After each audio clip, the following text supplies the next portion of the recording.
It all started on a quiet spring morning when I finally got the keys to my new home. I had been dreaming about living by a lake for years, and now it was real. The house was smaller than some of the ones in the neighborhood, but it had something I valued more than size or fancy features. It had a view of the lake that stretched wide and calm. Reflecting the early sunlight like a mirror, there was a small wooden dock at the edge of the water. It's just enough to sit and watch the ducks and geese glide across the surface. It was peaceful, almost like a scene from a painting. I couldn't wait to spend mornings drinking coffee there, evenings reading a book, and weekends fishing, or just letting my thoughts drift along with the water. On my first walk around the property, I noticed the houses nearby. They were neat, mostly one-story homes with little gardens, but what struck me was how quiet it was. No busy streets, no honking cars, no constant noise, just birds, wind rustling through the trees, and water lapping gently against the shore. I thought I had found a little slice of heaven. That evening I started meeting some of the neighbors. Most of them were friendly enough.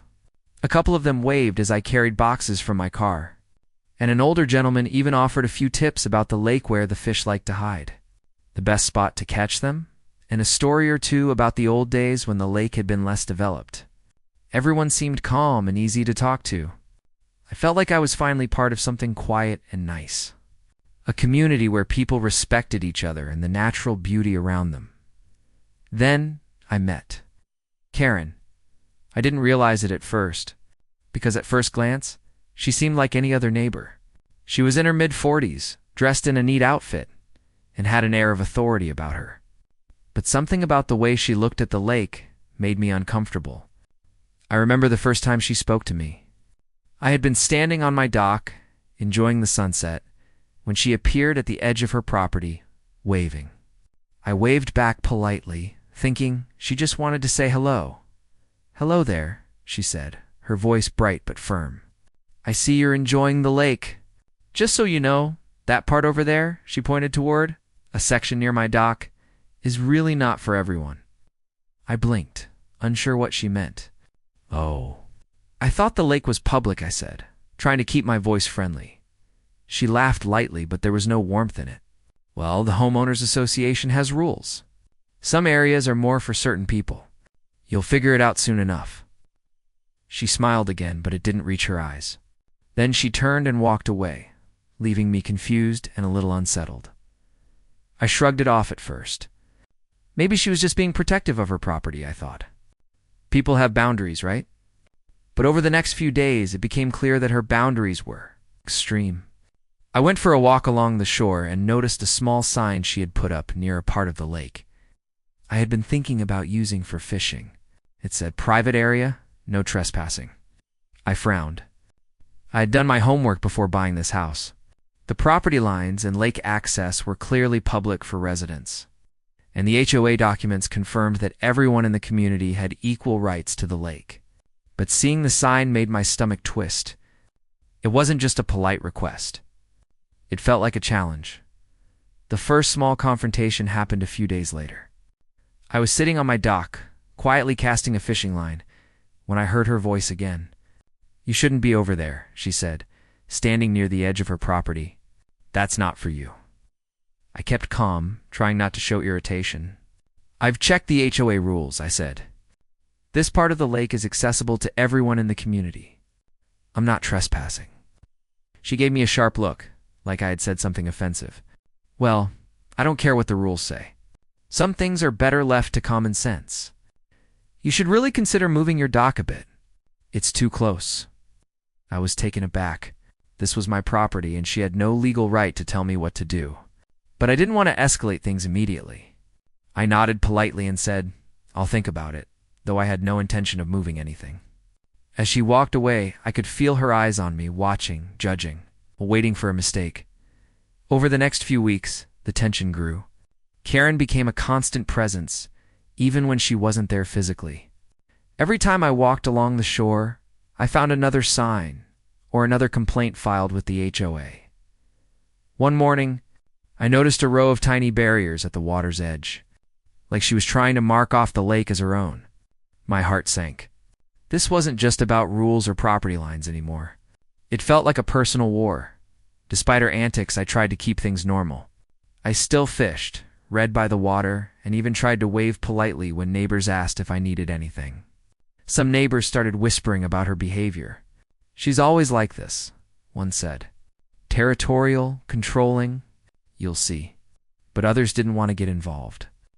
They were friendly enough, but afraid of confrontation. I realized quickly that I was on my own. The first major confrontation came when she actually tried to stop me from using the dock.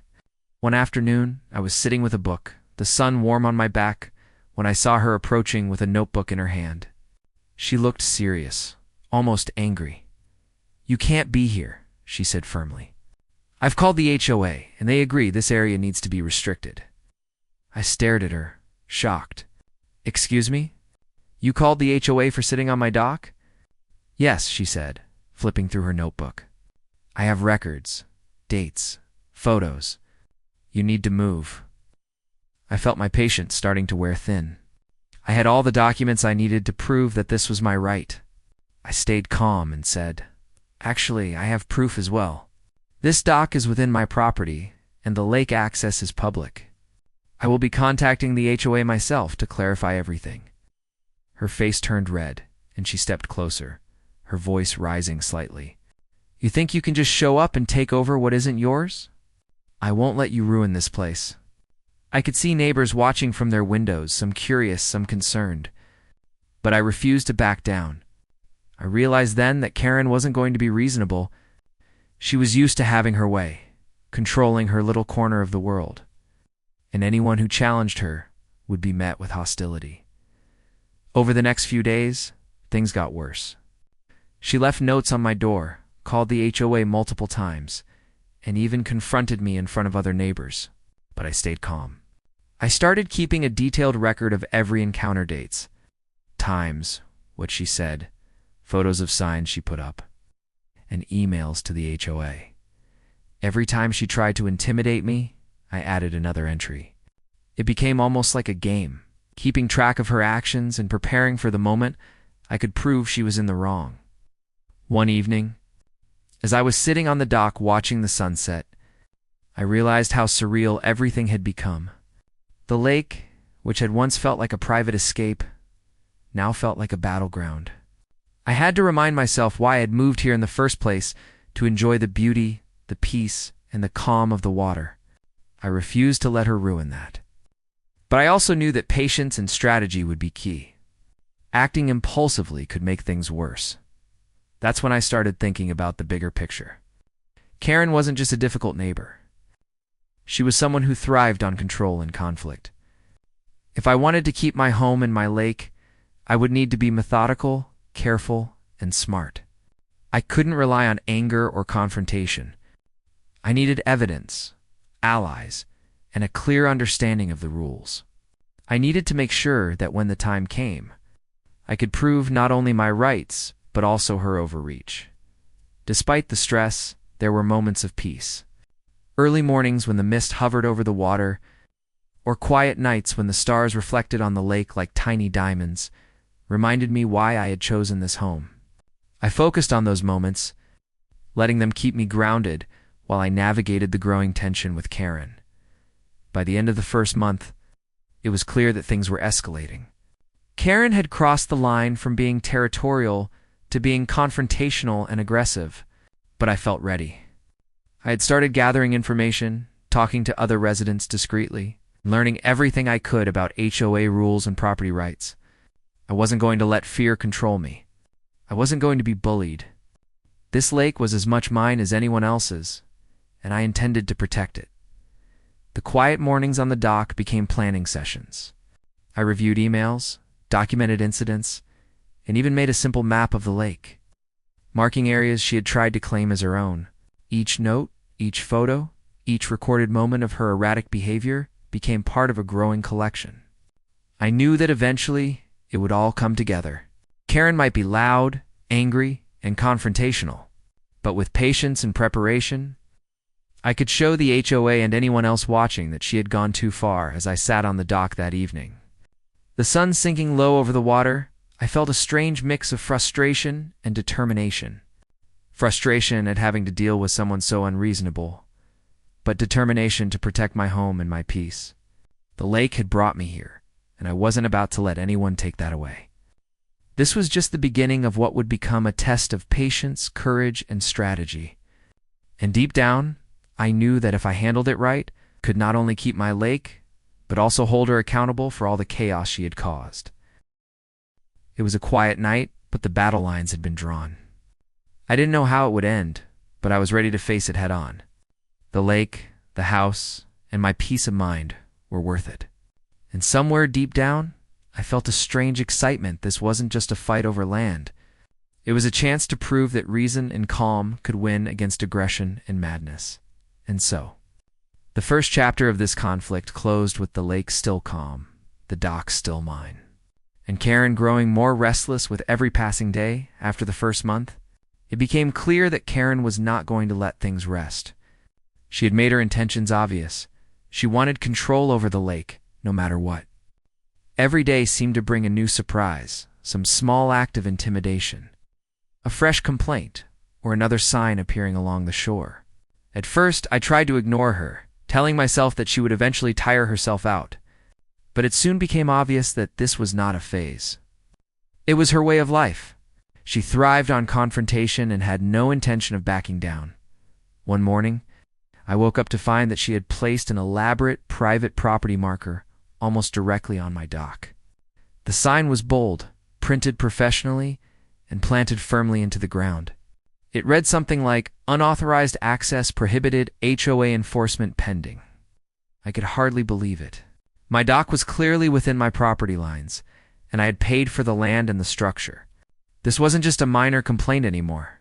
It felt like an outright attempt to intimidate me. I decided it was time to escalate things carefully. I took photos of the sign, noting its exact location relative to my property. I also documented the previous notes she had left, the times she had confronted me, the days she had come around acting suspiciously. My collection of evidence was growing, and I realized that if this escalated into a legal or HOA matter, I would be ready. Later that day, I went to the HOA office to discuss the situation. The administrator was polite but seemed unsure of how to handle this kind of neighbor dispute. "We try to mediate," she said, "but sometimes it's just to people with very different ideas about boundaries." I nodded, careful not to let frustration show. I explained everything calmly, the signs, the confrontations, the constant interference with my use of the lake. I showed her the photos and documents I had collected. She took notes, promised to review the HOA regulations, and suggested I continue to document everything. Leaving the office, I felt a small sense of relief. At least the HOA knew what was happening, even if their response was cautious. I returned home and stood on my dock, looking at the water. The lake was just as beautiful as the first day I had seen it, but it no longer felt like a private escape. It had become a stage where a drama was unfolding, and I was unwillingly at the center. Karen, of course, noticed that I had been to the HOA.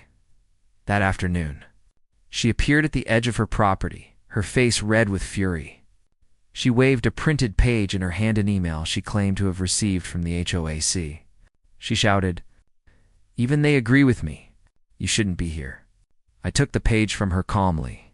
Scanning it quickly, I realized she had misunderstood a neutral statement from the HOA. I pointed out gently, "Actually, this says the rules are being reviewed. It doesn't say anything about restricting my dock. You're reading too much into it." Her expression hardened. "You always have to twist everything to your advantage," she snapped. "This isn't over."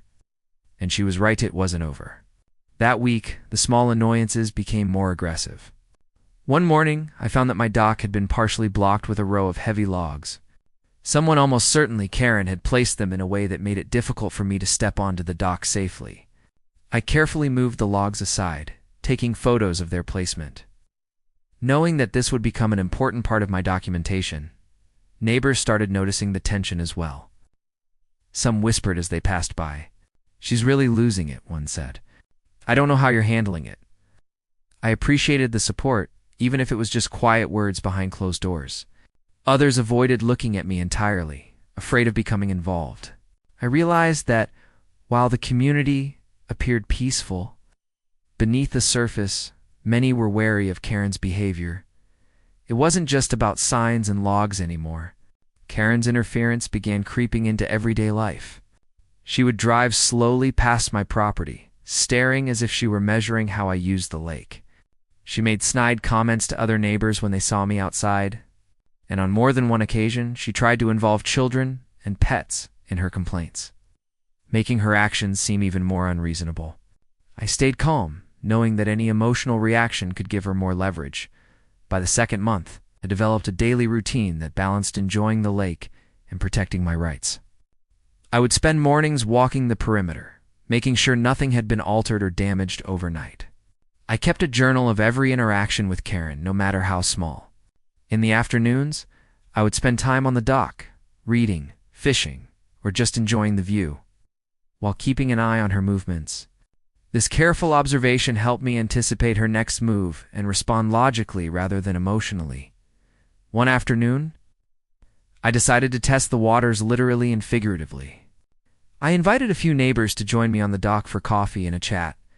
We talked quietly, laughed, and shared stories about life near the lake. Karen appeared on the edge of her property, scowling. "You shouldn't be doing that," she called out. "That's not allowed." I smiled politely. "We're just neighbors enjoying the lake," I said. "I hope that's okay." She huffed and walked away, muttering under her breath. The neighbors whispered in relief after she left, telling me they had always suspected she was difficult, but seeing it firsthand was shocking. I realized then that my approach, calm, evidence-based, and respectful, was starting to pay off. People were seeing the difference between me and Karen, and that would matter when it came time to involve the HOA officially. That evening, I sat on the dock alone, letting the events of the day settle in my mind. Karen's behavior was escalating, and I knew it would only get worse if I didn't take careful action. I thought about my plan. Continue documenting, remain calm, and gather allies discreetly. I couldn't rely on confrontation alone. Patience and preparation were key, but even as I focused on strategy, I couldn't ignore the human side of it. I felt frustration, anger, and sometimes a deep sadness that my peaceful retreat had become a battlefield.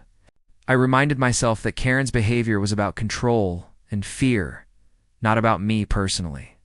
This perspective helped me maintain my composure, even when she tried to provoke me. One weekend, I noticed something new. Karen had organized a small group of neighbors to patrol the shoreline near her property. They weren't doing anything illegal, but their presence was intimidating. It was clear she was trying to turn the community against me. I stayed calm, observed quietly, and made notes of their actions. I didn't confront them, knowing that any aggressive response could be used against me. Instead, I reached out discreetly to a few other residents, those I knew were reasonable and firm-minded. I shared my concerns, explained the situation, and showed them the evidence I had collected. They were sympathetic, some even expressing surprise at Karen's behavior. I realized that building quiet support within the community would be important later. Having witnesses and allies could make a big difference if the HOA or any legal matters became involved. By the end of the second month, Karen's actions had become almost daily occurrences. Each incident, no matter how small, added to my growing collection of evidence. She had left notes, altered property markers, tried to intimidate neighbors, and even taken photos of me without permission. It was exhausting. But I stayed focused on my goal: to enjoy my home and lake without being bullied or harassed. Despite the constant tension, there were moments of beauty and peace that reminded me why I had moved here. Early mornings when fog hovered over the water, evening skies painted in shades of pink and orange, and quiet nights when only the sound of water and distant frogs broke the silence. These moments became my refuge, my way of staying sane amid the stress. I realized that while Karen could control her behavior, she could not take away the simple joys the lake offered me. One day, a minor victory gave me a boost. I received an email from the HOA acknowledging my concerns and promising a formal review of all complaints related to lake access. It was a small step, but it felt significant. For the first time, I felt that the system might actually support me. Karen, of course, was furious when she heard about it. She sent a scathing email to the HOA, filled with accusations and demands. I knew she was desperate to maintain control. But the careful documentation I had kept made it difficult for her to fabricate a convincing argument. Over the weeks that followed, I continued to document every incident. Each photo, note, and observation added to a clear picture. Karen was overstepping boundaries, interfering with my rights, and creating unnecessary conflict. I stayed calm, knowing that patience would be my strongest weapon. By the end of this part of the story, the pattern was clear. Karen had become increasingly erratic, aggressive, and controlling. She was determined to claim the lake as her own, but I was equally determined to protect my home, my dock, and my peace of mind. I had learned to navigate the tension with calm, strategy, and careful observation. I knew the battle was only beginning, but I also knew that with preparation, patience, and evidence, I could face whatever came next. The lake, once a simple refuge, had become a symbol of perseverance. Each sunrise reminded me of the calm I was fighting to protect. Each confrontation with Karen reminded me of the strength it took to stand up for my rights. The quiet beauty of the water and the intensity of the conflict created a strange balance, one that required vigilance, courage, and a clear mind. As I watched the sun set over the lake one evening, I felt a sense of resolve. Karen's actions would not break me. My careful preparation, calm demeanor, and commitment to fairness would guide me through the next stage of this conflict. The story was far from over, but I was ready to face whatever came my way. After weeks of tension, I realized that reacting emotionally would get me nowhere. Karen was relentless, and her actions were becoming more extreme with each passing day. If I wanted to protect my home and my lake, I had to approach this like a careful plan, not a confrontation. I began to treat every interaction with her as part of a larger puzzle I needed to solve before things spiraled completely out of control. The first step was documentation. I set up a small system at home to keep everything organized. Every note Karen left, every message she sent to the HOA, and every incident at the lake had its place. I created a digital folder with photographs, scanned documents, and detailed notes describing what had happened, including dates and times.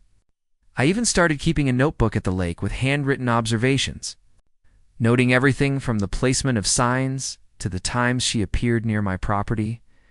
It wasn't just about collecting evidence, it was about noticing patterns. Karen had a schedule, though irregular. Most mornings, she would patrol the edge of her property, muttering to herself or taking photos. Sometimes, she appeared in the afternoon, seemingly waiting for me to leave the dock so she could claim some imagined violation. By observing these routines, I could predict when she might show up next.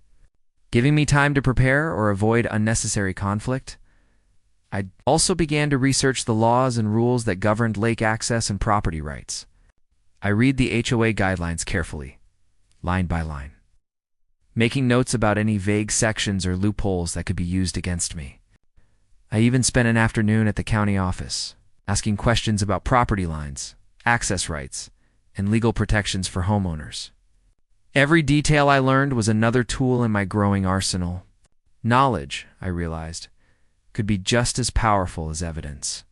While I was preparing, I didn't isolate myself. I quietly spoke to a few neighbors who were firm-minded and observant, sharing my concerns and asking if they had witnessed any of Karen's behavior. Some had, though they were hesitant to speak up publicly because they feared becoming targets themselves. I thanked them for their honesty and assured them that any support they could offer would remain discreet. Building quiet allies was important. I needed witnesses who could confirm the events if the HOA demanded clarity. Karen, of course, was aware that I was documenting her actions. I could see it in the way she glared when we passed each other on the street, or how she made exaggerated motions as if warning me. Her anger seemed to grow with every new photo or note I took. That only reinforced my determination. I refused to be intimidated, knowing that patience and preparation would eventually turn the tide in my favor. One morning, I noticed something unusual. Karen had left a large printed letter on my front porch. Her handwriting wasn't on it. She had typed the entire thing and included bold letters for emphasis. It was full of accusations claiming that I was trespassing, violating HOA rules, and creating disturbances at the lake. I read it carefully, then calmly photographed it for my records. Instead of reacting or confronting her immediately, I replied in writing to the HOA, summarizing the situation from my perspective and attaching photos of the letter. That small act felt empowering. I was no longer just reacting. I was taking control. By presenting a calm, factual record to the HOA, I could show that her behavior was unreasonable and documented.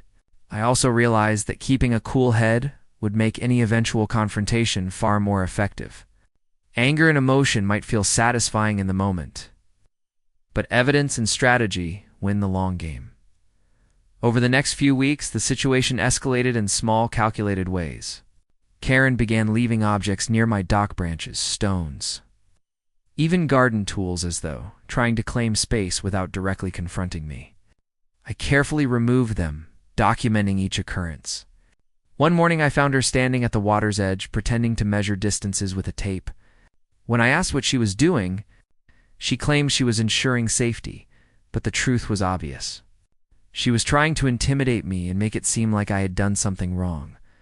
I started noticing other neighbors reacting to her behavior as well.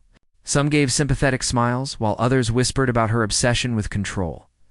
One afternoon, a woman who lived a few houses down quietly told me, "She's always been like this.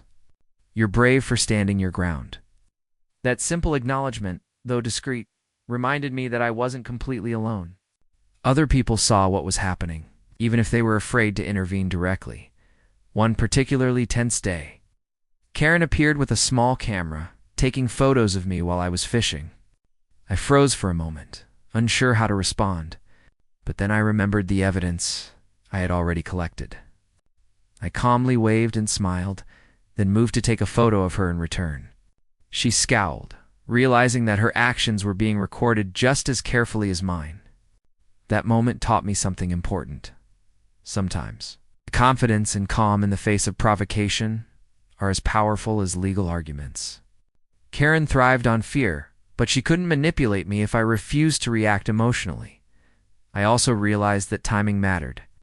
Karen was most aggressive during certain parts of the day, especially in the mornings when she seemed most focused on the lake. By observing these patterns, I could plan my activities strategically. I would choose times to fish, read, or sit on the dock when she was less likely to appear, allowing me to enjoy my property while minimizing confrontation. The lake was mine as much as hers, and I had the right to use it peacefully. Around this time, I started preparing for what I knew would be a bigger showdown. The HOA was reviewing her complaints, but I wanted to be ready in case things escalated. I created a detailed timeline of incidents, complete with photos, dates, and notes. Each confrontation, each note, and each act of intimidation became part of a clear narrative. When the time came, I would be able to present a comprehensive story that left no room for misinterpretation. I also began thinking about the way to approach the HOA. Karen had a history of exaggeration, so I knew she would try to make me seem unreasonable. I planned my communication carefully, concise, factual, and supported by evidence. I avoided emotional language, focusing instead on clear descriptions of events and their impact on my use of the lake. I realized that keeping everything professional and calm would make her aggressive behavior stand out in stark contrast. During this period, I noticed subtle shifts in her behavior. She was growing more impatient, leaving notes with sharper tones, and even trying to involve other neighbors in her complaints. It was clear she felt threatened by my documentation and careful approach. She wanted to escalate the conflict quickly, but I refused to give her the satisfaction. Each act of aggression became another piece of evidence, another demonstration of her inability to act reasonably. One day, a particularly aggressive note appeared on my door. Karen accused me of interfering with community property and threatened to take further action through the HOA. I calmly photographed it, read it carefully, and composed a brief reply to the HOA. Summarizing the claim and attaching the evidence I had collected, that simple act, done repeatedly over time, built a strong foundation of credibility. It was a quiet form of power. Each documented incident strengthened my position while exposing her repeated misconduct. By this point, I'd also developed a routine for dealing with Karen in person. When she appeared near my property, I maintained a calm demeanor, made eye contact, and spoke politely but firmly. I avoided arguments, knowing that any confrontation could be twisted to her advantage. Her attempts to provoke me became less effective because I refused to play the game she wanted. Calmness, I realized, could be a weapon in itself. During these weeks, I also reflected on the emotional side of the conflict. It was stressful, of course, and there were days when I felt frustrated or even angry. But I learned to channel those feelings into careful observation and preparation rather than impulsive reaction. I reminded myself why I had moved here, the lake, the peace, and the joy it brought me. Keeping that perspective helped me stay focused on the long-term goal, protecting my property and maintaining my right to enjoy it without harassment. I even began imagining the eventual resolution. I pictured a moment when the HOA would see the full picture, the letters, the notes, the signs, the physical obstacles, and the repeated confrontations. I knew that if I presented my evidence calmly and clearly, the community and the HOA would recognize the truth. Karen's behavior would stand out as unreasonable. My careful documentation would show that I had acted responsibly at every turn. Meanwhile, I continued to enjoy the lake whenever possible. Fishing, reading, or simply sitting and watching the water became not just leisure activities, but a form of grounding, a way to maintain balance amid the conflict. Each sunrise over the lake reminded me of the beauty I had moved here to enjoy, and each sunset reinforced my determination to protect it. The conflict with Karen was serious, but it would not overshadow the moments of peace that made this place my home. By the end of this part of the story, the situation had reached a critical point. Karen's behavior was escalating, but I had grown stronger, more prepared, and more confident. I had learned to navigate the tension with strategy, patience, and calm, knowing that the right approach would ultimately allow me to protect my rights and my property. The stage was set for the next phase. I was ready to present my evidence, confront the challenges, and show the HOA the truth. Karen had made one mistake, underestimating the power of patience, preparation, and calm. The lake, my home, and my peace of mind were mine to protect, and I was prepared to see this through to the end. The day of the HOA meeting arrived, and with it came a strange mix of anticipation, nerves, and determination. I had spent weeks preparing for this moment. Every photograph, every note, every documented encounter with Karen had been carefully organized into a timeline that I could present clearly. I knew that this was the moment when all the evidence I had gathered would either make a difference or be dismissed. I also knew that Karen would arrive confident and aggressive, ready to dominate the room. I woke up early, watching the lake glimmer in the morning sunlight. The water looked peaceful, almost mocking the tension that I felt. I reminded myself to stay calm. No matter how Karen tried to provoke me, I had to remain composed. This meeting wasn't about emotion. It was about facts, evidence, and the law. I dressed carefully, taking care to appear calm, professional, confident. Arriving at the HOA hall, I noticed Karen immediately. She was already there, speaking loudly to anyone who would listen, presenting herself as the victim. Her body language was aggressive, her movements calculated to intimidate. She smiled at some neighbors, waved, and made it clear she expected support. I recognized the tactics from the weeks I had spent observing her. Her attempt to make everyone feel that her perspective was the only correct one. I took a deep breath, reminding myself that patience and preparation were my allies. I signed in, quietly placed my folder of evidence on the table, and waited for the meeting to start. Other residents trickled in, some curious, some cautious. I recognized a few neighbors who had quietly expressed support in the past, their presence giving me a subtle boost of confidence.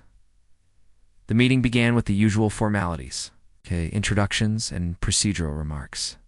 Then the discussion shifted to the lake access complaints, the topic I had been waiting for. Karen immediately took the floor. She spoke loudly and passionately, detailing her accusations with dramatic gestures. According to her, I had violated rules, trespassed, and created disturbances for other residents. She presented her photographs, her notes, and even her witnesses, all carefully chosen to reinforce her narrative. I listened quietly, taking careful notes as she spoke. I reminded myself that interrupting or arguing would play into her hands. The more she raged, the more obvious it became that her claims were based on fear and control rather than fact. She thrived on drama, but I had prepared for this. I remained calm, my expression neutral, my focus on the facts I had collected. When it was my turn to speak, I stood and presented my case methodically. I laid out the timeline of events, showing the sequence of her actions, the notes she had left, and the photographs documenting her attempts to restrict access to the lake. I explained each incident clearly, emphasizing the impact on my use of the property, my emotional well-being, and the community. I presented witness statements from neighbors who had observed her behavior, carefully avoiding any language that could be seen as inflammatory. As I spoke, I noticed subtle reactions from the room. Some residents nodded quietly, others whispered among themselves. I realized that the clarity and calmness of my presentation were starting to shift the atmosphere. Karen, meanwhile, became visibly frustrated. Her confident demeanor faltered as she realized that my evidence countered her claims at nearly every point. One by one, I went through each claim she had made. Every photograph she presented was matched with my own, showing context and clarity. Every note or message was accompanied by a detailed explanation and evidence that disproved her accusations.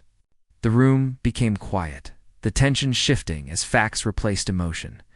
It was a delicate balance. I had to remain firm but not confrontational, detailed but not overwhelming.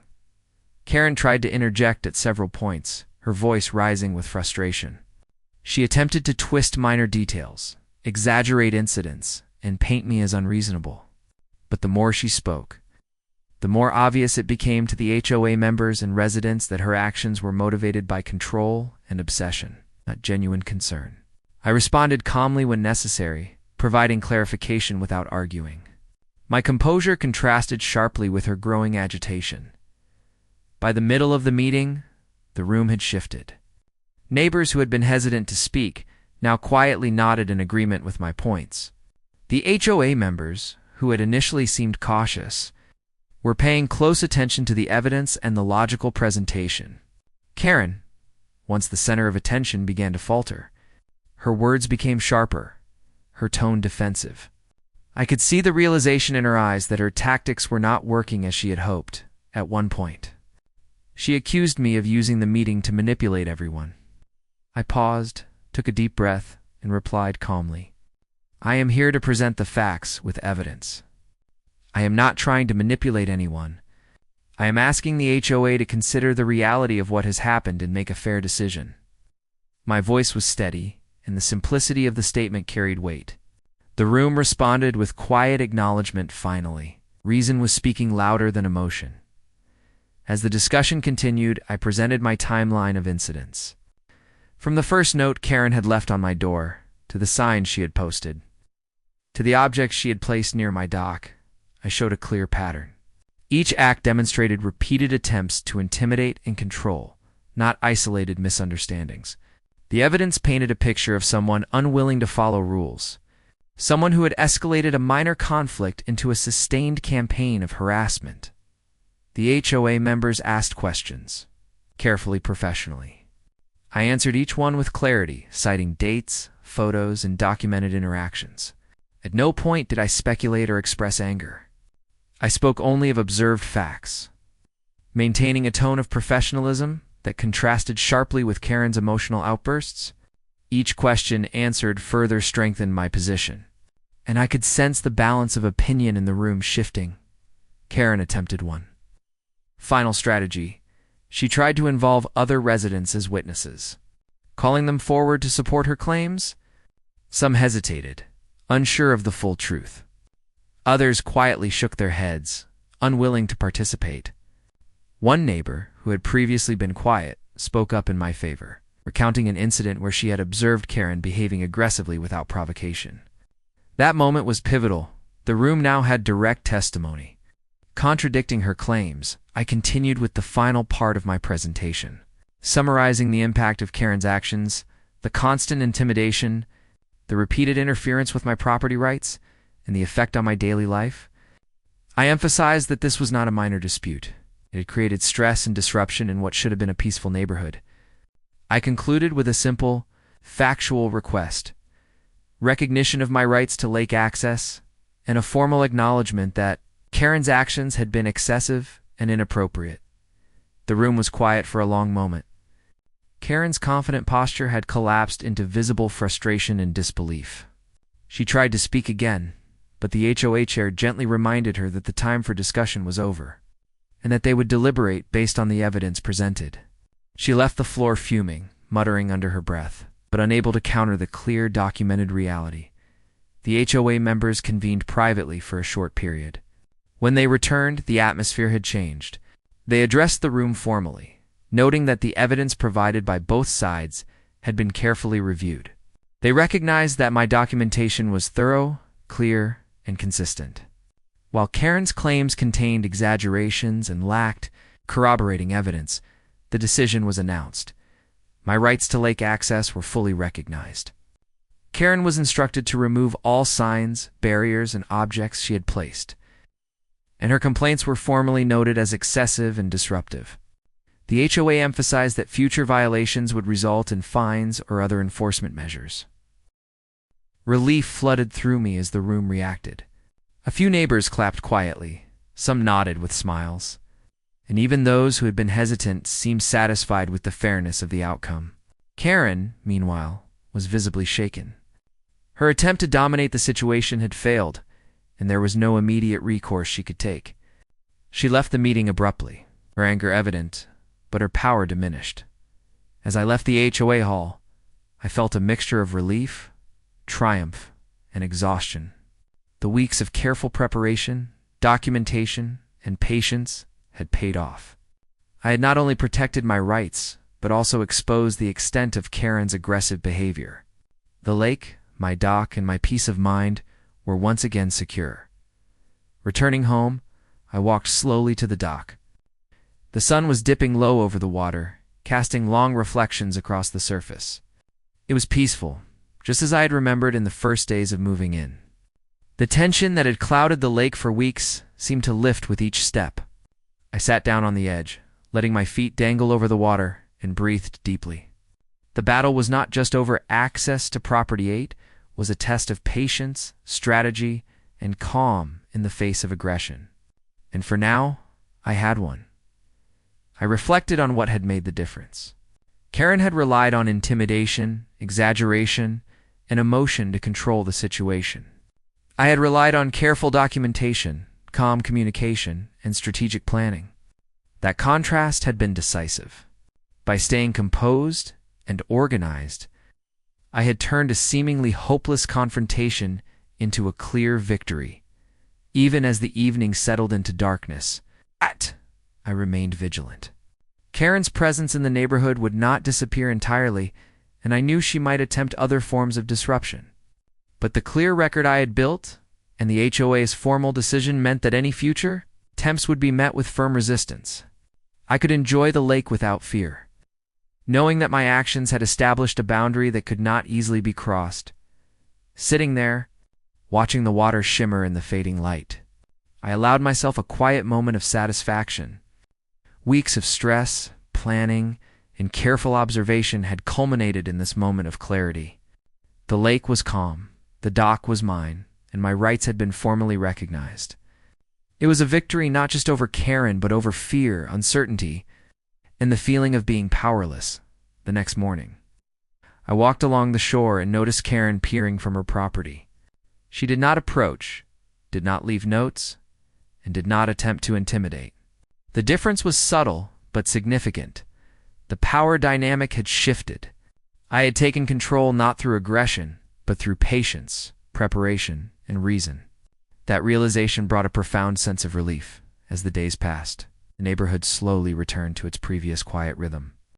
Karen's attempts to interfere had been formally addressed, and the HOA's backing provided clear support. I continued to enjoy the lake, fishing, reading, and spending quiet evenings on the dock. The tension that had once dominated my days was replaced with calm and the simple pleasure of water, reflecting sunlight by the end of this phase. I understood an important lesson: conflicts, even intense ones, can be resolved through preparation, calm, and careful documentation. Emotional outbursts and aggression rarely win in the long term. Reason, patience, and strategy can achieve clarity and justice. Even in situations where intimidation and fear seem overwhelming, the lake, once a battleground, had returned to its rightful place as a symbol of peace, perseverance, and the rewards of careful planning. Karen's power had been checked, and my rights and my ability to enjoy the beauty of my home were secure. For the first time in weeks, I could simply sit on the dock and breathe, letting the water and the quiet remind me of why I had chosen this home in the first place.